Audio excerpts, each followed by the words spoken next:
Welcome to our 5 on 5. Pleased to welcome back Jackson County Sheriff Nate Sickler. Looking good. No shave November. Yep, no shave November. Thank you. Can't pull it off when you anchor the news. Yeah. So the county is looking to create and tax a service district to help build and support operations of a new 800-bed jail, more than twice the size of the current aging facility. What exactly are the costs versus what we saw in the spring? Well, the cost increase is merely due to time lapse. So, we're 6 months down the road, and you estimate about a 5% yearly increase in project costs, just for cost of living, construction costs, materials, labor costs. And so we've gone about $4.3 million from our last estimate. Mm-hmm. And so the new district rate incorporates that cost.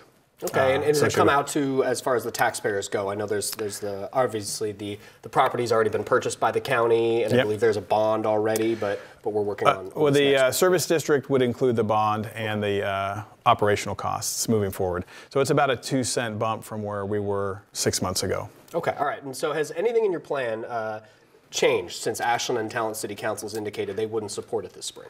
I don't necessarily know that things have changed with the plan. I think what's happened is we've been able to open the lines of communication and then also consider some perspectives.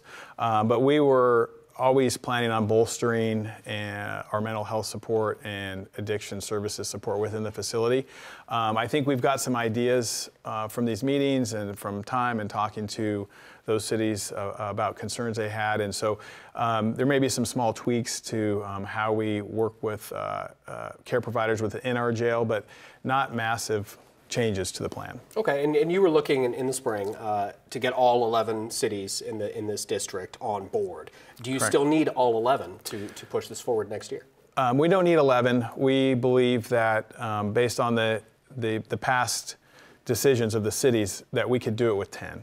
We could do it with 10. So the two cities last time that elected not to participate in the district, Ashland and Talent, if Ashland were to agree to enter into this district and allow the citizens to vote on this, we could move forward, even if Talent didn't. But we couldn't do it without both of them at this point. Okay, and that's because, correct me if I'm wrong, Talent is a smaller community, less population, less yeah, and to say we couldn't do it, it would just drive the rate up to a point that it might not be feasible to even request moving forward. So you could always, remove cities, but then you still need the same amount of money to operate the facility. So it would just make the request that much higher, and we believe that it might be something that would be unpalatable for our region. Okay, very good. We're going to take a quick commercial break. Much more in just a moment. Stay with us.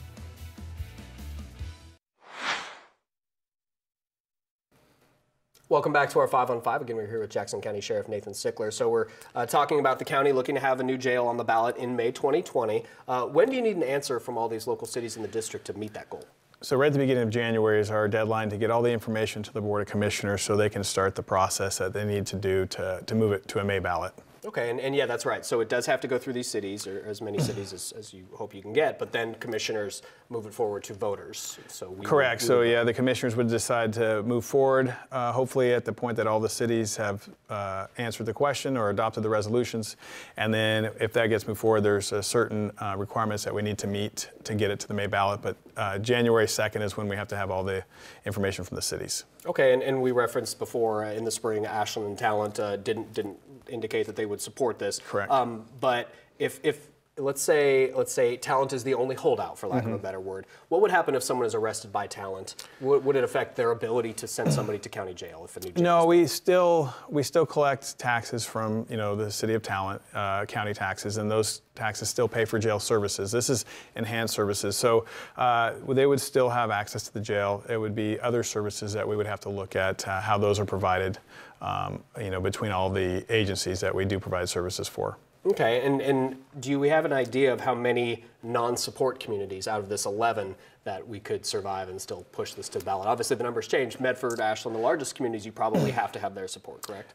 Yeah, and one thing we would run into if things were, another city was to not be included in this go-around, it would delay us another 6 months because of the deadlines, because we would have to draw new resolutions, say, excluding, say, Talent and another city.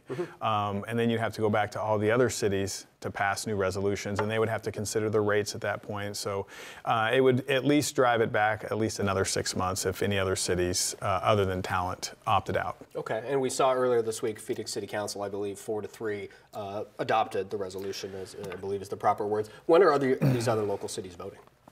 So we've had 4 cities vote and move it forward. And then next week, I believe we have a couple. And then the week of the 18th, so the 18th, 19th, and 21st, I think we'll have Ashland, Talent, and one other city. Eagle Point is next week. Okay. And then we have Central Point in December. I think we have 2 more in December. So we're moving along. So everything really should be wrapped up by about the middle of December, which is good because we run into the holidays at the end of December, and the meetings might be limited at that point for good reason. Well, holidays, yeah. So it's going to be an interesting couple of weeks. I appreciate you taking the time. Obviously, it's a very complicated issue. Thanks for breaking it down for our viewers. Yeah, thanks for having me on the show. Thank you. Stay with us. We'll be right back.